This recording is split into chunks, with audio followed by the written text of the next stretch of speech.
Jorge Méndez lleva más de 30 años pegado a los instrumentos y a la música, tocando, componiendo, restaurando, enseñando, innovando.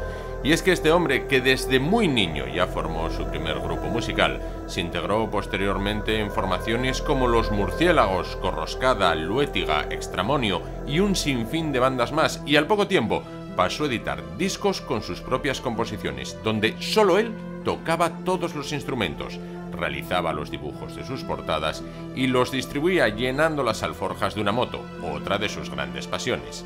Y es que la música le llevó a introducirse literalmente dentro de las entrañas del órgano barroco del monasterio cisterciense de Santa María de Valdedios, llegando a convertirse en uno de los pocos restauradores de España.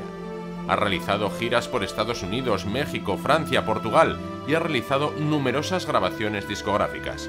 Es autor de composiciones como la del acto de colocación de la primera piedra del Centro Niemeyer de Avilés, la música del Pabellón de Asturias en la Expo de Zaragoza y varios programas de televisión y documentales. Y además, una obra que sería imperdonable perderse: el Requiem.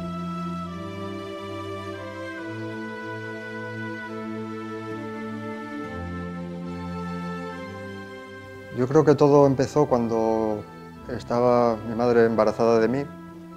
De aquella pues me comentó que escuchaba música clásica, lo cual soy un niño de los que llaman estimulados. Pues, bueno, una de las teorías, los bebés, los fetos escuchan música, y de ahí vino un poco mi pasión por la música. Y luego, no se me olvida, era pequeño, nos llevaban al colegio entradas para conciertos en el Campo Amor, y fue como un flechazo. O sea, mi primer concierto fue Las Cuatro Estaciones de Vivaldi y quedé. Entonces un día encontré una guitarra en un armario, encima de un armario en casa de mis padres. Yo era muy pequeño, y una guitarra, un método de flauta y una flauta. Y empecé a experimentar. Me acuerdo que al principio casi no me llegaba con la guitarra, la tenía que poner encima. Y también fue mi segundo flechazo, la guitarra. Fue cuando empecé a volverme loco por sacarle partido a ese instrumento, y bueno, de ahí luego ya pues mi vida musical fue evolucionando, pero ya la semilla ya estaba plantada.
Hombre, imagino que me estás preguntando a Asturias como tierra.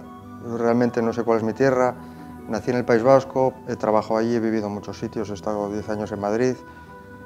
Pero referente a Asturias, fue curioso, porque me acuerdo hace muchos años, cuando no había dinero, que no paraba de trabajar. Arreglé muchísimos órganos, trabajé muchísimo, hice muchísima música para documentales, televisión. Y cuando empezó a haber dinero, de verdad, fue cuando se cortó mi trabajo. O sea, empezaron a traer gente de fuera. Entonces, la pregunta esa me gustaría que me la respondieran a mí. Una persona que ha sembrado en un sitio, que ha hecho, pues, ha aportado lo que ha podido por la cultura de esa zona, y que de repente quede en nada. O sea, sembrar para no recoger, no puedo responder a esa pregunta porque le correspondería al encargado de turno de profetizarnos a todos.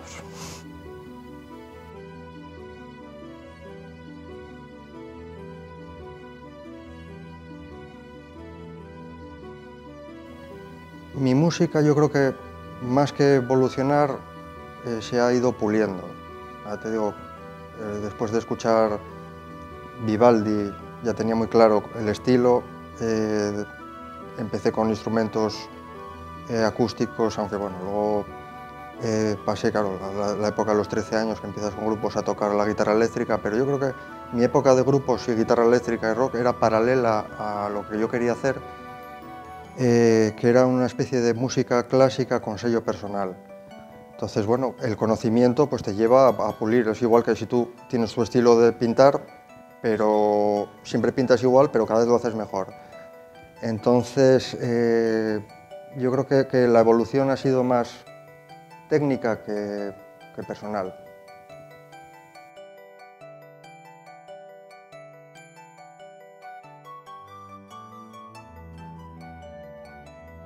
Pues yo he tocado muchísimos campos, pero voy a centrarme en dos que tenían sus cosas buenas y sus cosas malas.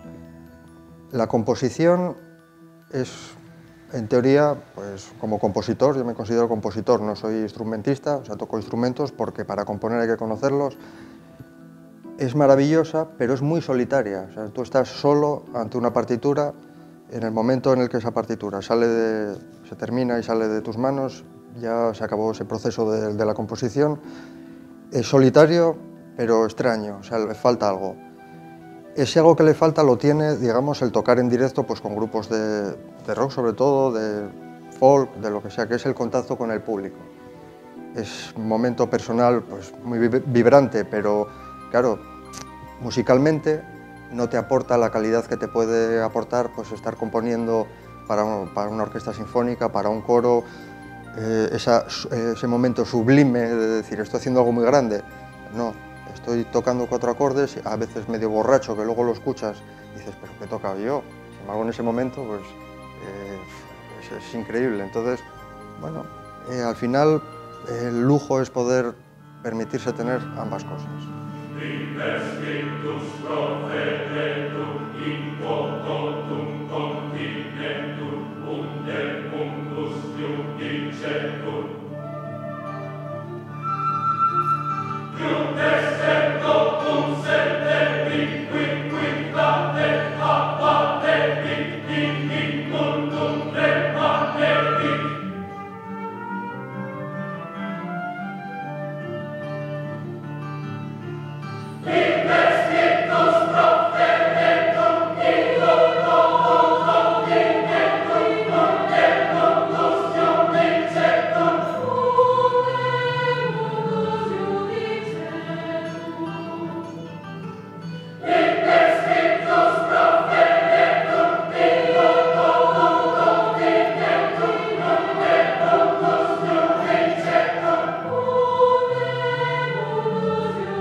Si me preguntas esto hace 20 años, te diría con la composición. Pero me lo estás preguntando ahora y te diría con ninguno.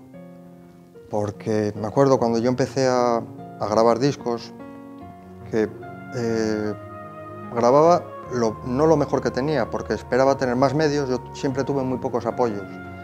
Entonces esperaba tener más medios para poder coger lo grande que tenía. De hecho, mis grandes obras eran cuando yo tenía 24 años, el Requiem lo compuse con 24 años, con 24 estrené una misa solemne para coro y órgano, hice mi primera sinfonía a los 20 y pico. Entonces, vas guardando, esperando ese momento de apoyo, de tener medios técnicos, y resulta que la sociedad evoluciona a un punto en el que lo que vende es la mierda. Pues claro, yo no tenía mierda hecha para funcionar ahora, guardé lo bueno y dices tú, bueno, ¿y qué hago yo ahora con esto? No puedo hacer nada con ello. Entonces, pues me hubiera dedicado a la composición si el mundo hubiera seguido una evolución lógica, en la que se valorara lo bello. La belleza es una palabra que ahora yo no la veo en ningún lado, no la veo en el arte, no la veo en... Entonces, ahora, ¿qué? Nada. La respuesta es cero.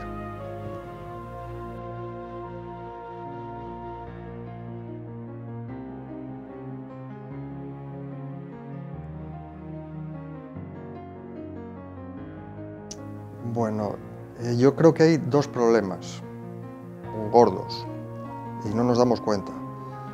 Yo tuve la suerte yo estudié en EGB, soy tan viejo que todavía le doy la vuelta a los CDs para escuchar la cara B. De aquella sí había una formación musical, o sea, una enseñanza, pero se enseñaba Händel, se enseñaba Mozart, se enseñaba Bach.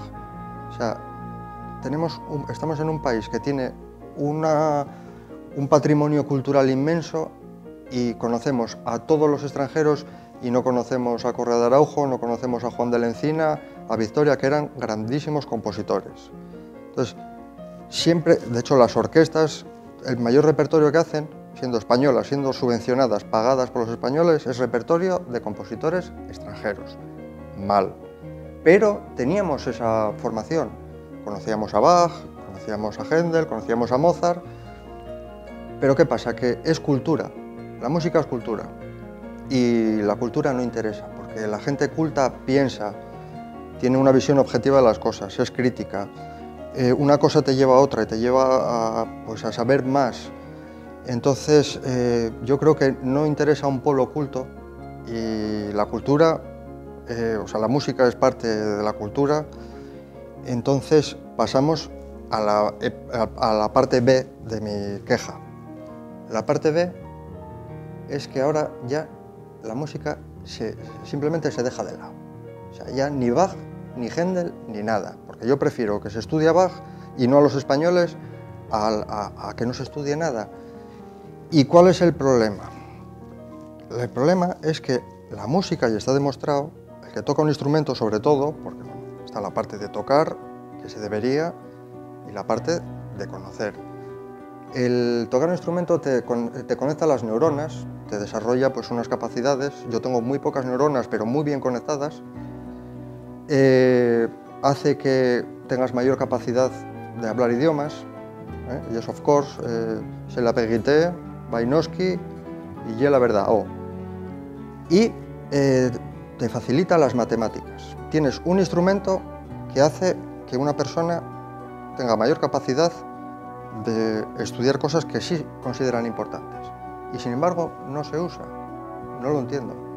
No lo entiendo. Entonces también es otra cosa que, bueno, habría que hacérselo mirar.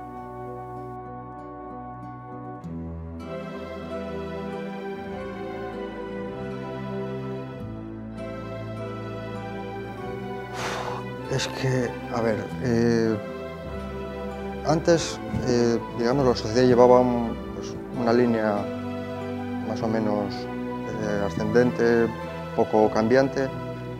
El que tenía algo importante que decir era al que se le preguntaba, era al que aparecía, al que se le entrevistaba era al que tenía algo que aportar.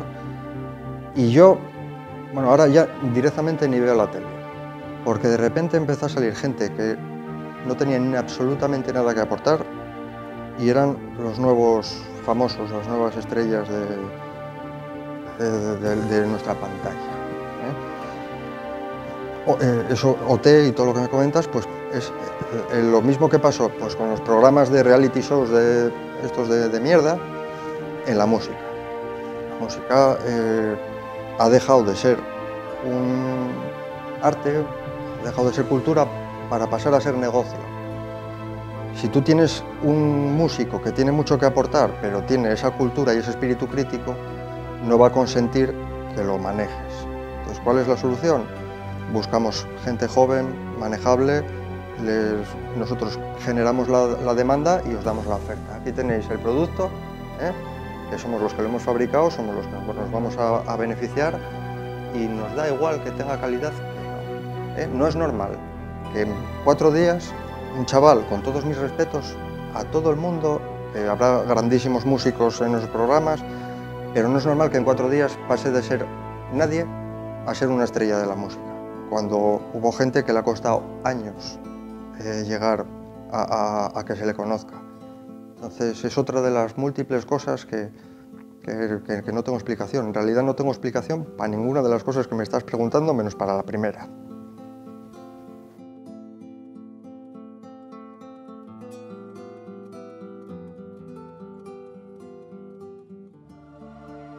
Yo te podría contestar lo que ha sido mi experiencia con la música y la posibilidad de vivir de ella, y eso que fue una persona, tuve mucha suerte, con 17 años ya ganaba bastante dinero, tocaba en grupos conocidos, pero para poder vivir de verdad, porque claro, los grupos conocidos suben y bajan, son épocas, ganas, dejas de ganar, tuve que dedicarme a muchísimas cosas. Me dediqué a ellas indirectamente, pero sí me ayudaron a vivir. Por ejemplo, yo había estudiado órgano, y cuando empecé a tocar órganos ya en iglesias, estaban estropeados, entonces ya tuve que estudiar para repararlos, con lo cual ya tenía algo que aportaba más a mi economía. Luego siempre fui un devorador de todo lo que se relacionaba con la música, arreglé instrumentos, toqué muchos estilos, he llegado a tocar en orquestas, entonces la música como una sola cosa no da para vivir, pero como conjunto, si sabes, pues digamos, dispersarte y hacer varias, yo creo que sí, por lo menos antes. Y ahora ya no vivo de la música, pero porque no me dio la gana, no porque no pudiera vivir de ella.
La crisis a mí me tocó viviendo en Madrid, y me acuerdo comentarios de gente con la que trabajaba que la valoraban como algo muy positivo porque había sido un filtro, se había hecho una limpieza. Entonces toda esa morralla que nos había aportado la industria musical o cultural, pues desaparecía y se mantenía, pues digamos, lo de calidad. Entonces pasó pues, en la albañilería, en la época de la burbuja. El peón pasaba a albañil, el albañil pasaba a empresario y hacían unas mierdas que te cagas. Entonces, cuando llegó la crisis, el peón dejó de ser peón, el albañil pasó a peón y le costaba encontrar trabajo de peón, y el empresario listo se fue a tomar por el culo. Trajo, bueno, pues la época de la crisis, la limpieza. ¿Qué trajo de malo? Que no hemos aprendido y nos va a volver a pasar lo mismo.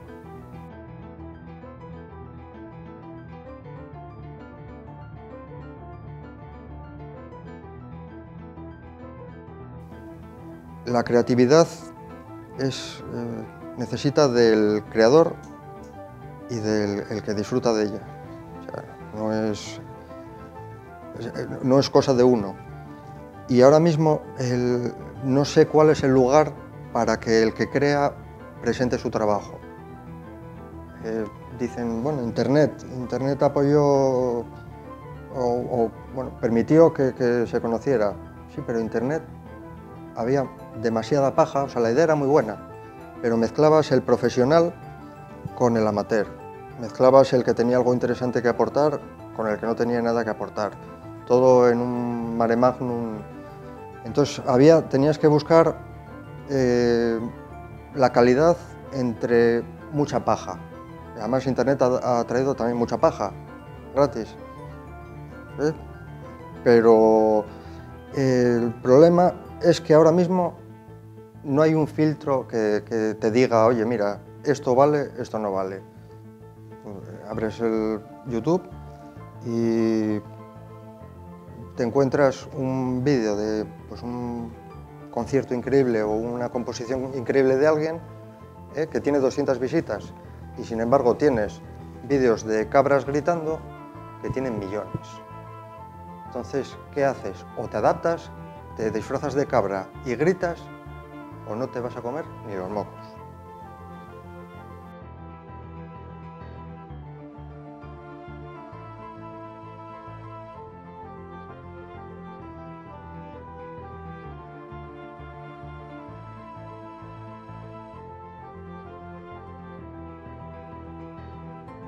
Siempre he sido, digamos, peleón.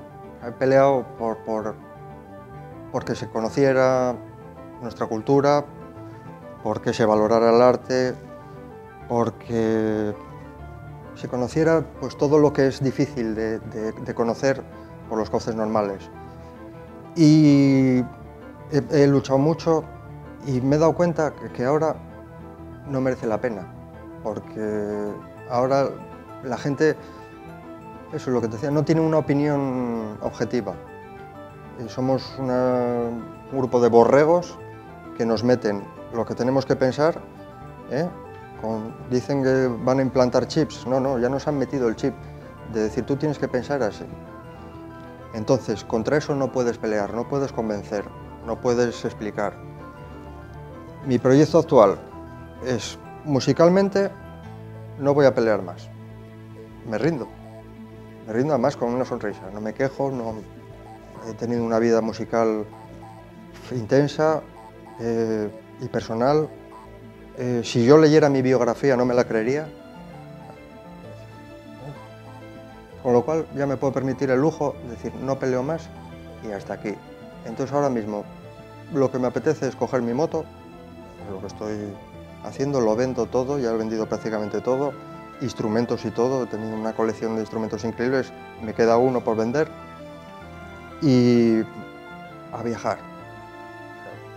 Es lo que me pide el cuerpo, olvidarme, no pelear, no frustrarme intentando convencer a alguien de qué es lo bueno y qué es lo malo, o lo que yo entiendo que es como bueno, porque nadie tiene la verdad objetiva, pero sí que, bueno, son muchos años de filtro para saber qué es lo válido y qué es lo válido. Seguramente en el siglo XVI hubo auténticas cagarrutias que no han llegado hasta nosotros, pero cuando algo del siglo XVI llega es porque durante esos años la gente lo ha pasado de unos a otros.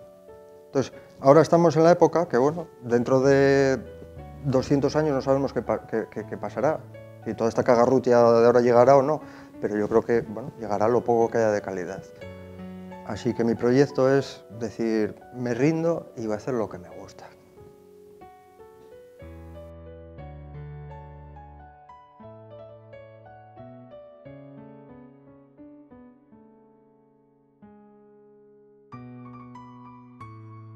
Internet ha ido evolucionando hasta el punto en el que, bueno, en un principio, yo empecé a usar redes sociales hace muchísimos años, además. Me acuerdo cuando todavía poca gente tenía Internet, yo ya se vendía música mía, pero gestionada a través de empresas. Uno de ellos, bueno, ahora lo están juzgando por los delitos que cometió. De hecho, no vi un duro nunca de aquella época y me dejaron el culo como un donus. Y fue evolucionando hasta que llegaron las redes sociales. Las redes sociales es curioso, hay gente muy interesante que tiene muchas cosas que aportar, pero hay los que están en el mismo espacio, en el mismo escaparate, que son unos payasos que les llaman los influencers, porque ahora todo le ponen palabras inglesas, los influencers, que hace años no eran nadie porque nunca han tenido nada que aportar. Me gustaría saber que, siempre digo que habrá excepciones, pero en general, gente que nunca ha aportado nada, que no tenían, pues, decir yo hice esto, no, lo que les han dado es un micro para soltar sus borregadas, y lo triste no es que pase eso, lo triste es que le siguen millones de borregos que dicen amén a todas sus memeces. Entonces, las redes sociales, que fue una herramienta, llaman herramienta, yo no sé qué arregla, porque yo creo que no arregla nada esa herramienta, pero bueno, lo que debía ser una navaja multiusos, ahora es un martillo. Y sirven para que todo el mundo que no hace nada en la calle se crean que solucionan las cosas volcando su frustración con un teclado. Esto todo muy mal. Y martillo porque se dedican a insultar y a desbaballar, y eso es lo que han conseguido con las redes sociales. O sea, que la gente válida se aleje de ese lugar de desencuentro. O sea, lo que puede ser un lugar de encuentro y se ha convertido en un lugar de desencuentro. Y a mí me hicieron varias redes sociales. Mi hermana estudiaba para Community Manager y decían, las necesitas para promocionar tu trabajo. Bueno, pues ahora que en Twitter han puesto 280 caracteres, me faltan caracteres para reírme de eso. Solo con el ja. Esto yo no sé si algún día cambiará, pero yo creo que ya el camino de la morralla ya está sembrada y ya para quedarse.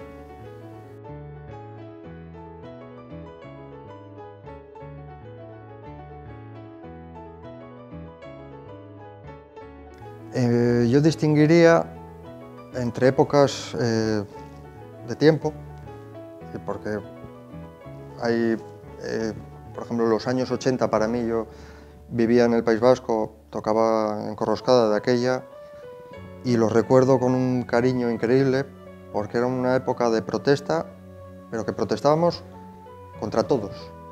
No había esa polarización que hay ahora, había un buen rollo entre músicos increíbles. Yo recuerdo con mucho cariño a todos mis amigos de esa época, La Polla Records, Cortatu, Erchainak, Cicatriz, todos los grupos que...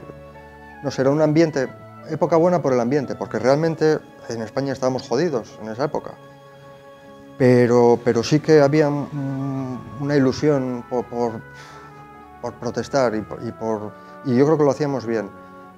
Pero dentro de esas épocas temporales, yo siempre tuve dos épocas paralelas. O sea, yo era capaz de a la vez estar tocando en un grupo de rock con unas letras muy salvajes y a la vez componiendo un motete en latín. Entonces, mejor época. Yo creo que cogería segundos sueltos de muchos años, sin centrarme en... Mejor época personal, los 80. Mejor época como compositor, como microsegundos.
Mira, se dice en el fútbol que cuando el árbitro lo hace bien, no se habla de él. Llevamos años hablando de política, o sea, yo creo que no lo están haciendo bien. Eso ya, bueno, o sea, si usamos el símil del fútbol, algo está pasando. Creo que se han metido demasiado en cosas que no les correspondían. Entonces, me preguntas como músico. También soy persona y me afecta. O sea, hace años o siglos estaba pues, el noble de turno que cobraba sus impuestos, el trabajador trabajaba y le daba lo que le correspondía. Y yo me imagino en aquella época que te llega el político actual que se ha trasladado con la máquina del tiempo y le dice, mira, ¿cuántos caballos tiene tu carro? Pues te voy a cobrar tanto por caballo. Que estás usando el sol para tal, pues te voy a cobrar tanto por el sol. O sea, te están ya utilizando todo tu recurso para ellos. Es una cosa que no entiendo. Pero el problema no son los políticos, el problema somos nosotros. Yo no le puedo echar la culpa a una persona que me podría pasar a mí o a cualquiera que le dan poder, y para gestionar ese poder pues hay que estar tener unas convicciones muy fuertes.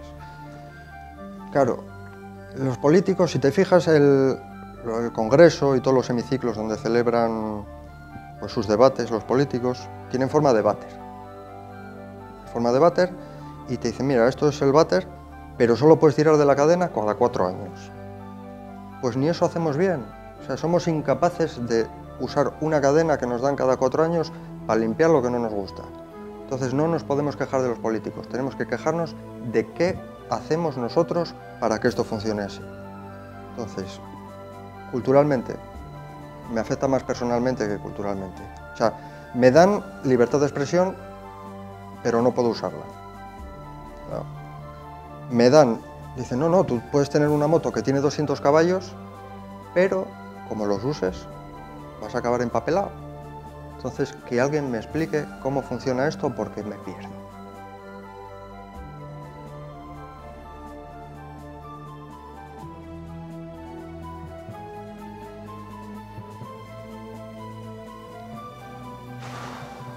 Yo aconsejaría al músico, bueno, yo no soy nadie para aconsejar, realmente. Mi vida, pues mira, por mi manera de ser, me he cerrado muchas puertas, porque al final el músico también es persona, tiene que pues, mantener unas relaciones sociales. Entonces yo creo que yo no podría dar ningún consejo a nadie, porque claro, si le digo, haz esto, que es lo que yo hice, pues, no te vas a comer ni los mocos. ¿Qué le diría a una persona que empieza? Le diría, olvídate de lo que te están vendiendo y busca. Estamos en la sociedad de la información, donde tenemos acceso a todo. Busca lo bonito realmente y aprende de eso. O sea, escucha pues, los clásicos, los que toda la vida, hasta hace poco, sonaban hasta en las televisiones. Ahora, quitando la 2, poco nos queda. Y al músico, yo le diría, hostia, dame lecciones a mí, porque seguramente sabe, el chaval que empieza ahora, sabe más cómo funciona esto que yo. O sea, yo no sé si es que soy muy barroco o qué, pero llegó un momento en el que creí que sabía moverme en este mundo y ahora veo que no. Entonces, si hay un joven músico, por favor que me diga cómo funciona esto.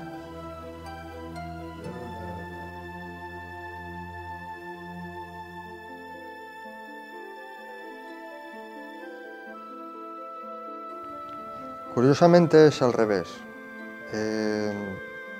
Es el exceso de producción lo que ya me hizo decir basta. Porque aparte de todo lo que tenía compuesto de antes, claro, el compositor compone lo que se mueve en ese momento, lo que se escucha, pero a la vez hay obras que van quedando aparcadas.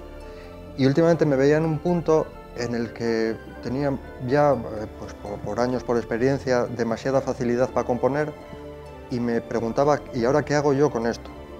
¿Qué hago yo con esto? Entonces, la falta de inspiración es lo mejor que me podía haber pasado, porque yo no lo dejo enfadado, al contrario, estoy contento con lo que hice. Me da pena que muchas de mis obras se queden ahí aparcadas y bueno, probablemente cuando me muera alguien las descubra, igual hay algo que vale y se aprovecha. Pero no, a mí me gusta dejarlo bien, contento. De hecho, hacía muchísimos años que no hacía nada en Asturias. Asturias no considero que no se ha portado bien conmigo.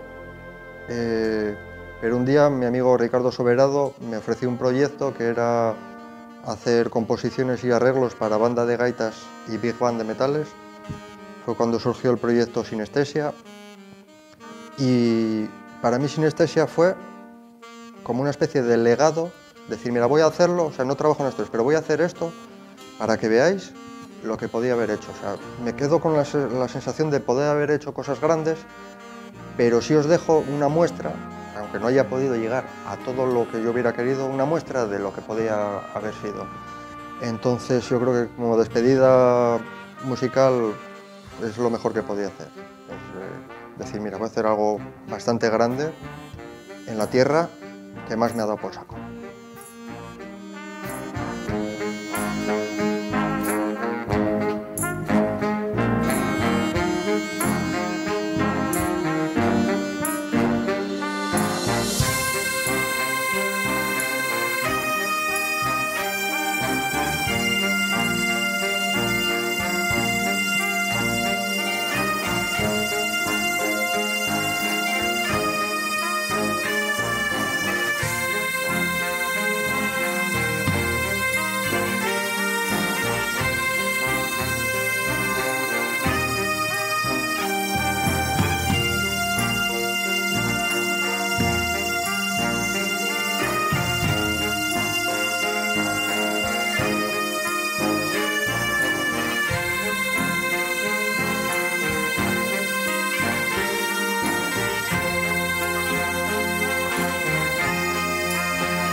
Una frase para terminar. Chispum.